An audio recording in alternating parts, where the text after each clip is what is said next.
Sur sa croix, Jésus a pardonné à l'ensemble de ses bourreaux. Père, pardonne-leur. Et pourtant, peut-on penser que Judas est définitivement damné, bien qu'il ait semblé se repentir de sa trahison? Le plus probable est que Judas soit en enfer. À l'appui de cette idée, on trouve dans l'Évangile un certain nombre de versets assez clairs sur son cas. Malheur à l'homme par qui le Fils de l'homme est livré. Mieux vaudrait pour cet homme qu'il ne fût pas né. Matthieu 26, 24. L'un de vous est un démon. Jean 6, 70. Judas a abandonné son ministère pour aller en son lieu. Acte 1, 24. Ce que l'on dit moins, sans doute, c'est la raison exacte de cette damnation. Mais c'est évident, me direz-vous, il est damné par l'énormité de son crime.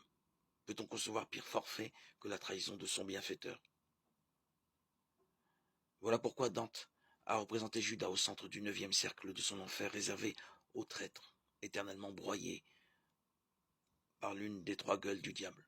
Les deux autres déchirant Brutus et Cassius, les assassins de Jules César. Cette explication est néanmoins un peu courte, car il ne suffit pas d'avoir commis un crime affreux pour être damné. Saint Pierre lui aussi avait trahi, mais il est écrit que là où le péché abonde, la grâce surabonde. Romains 5, 20.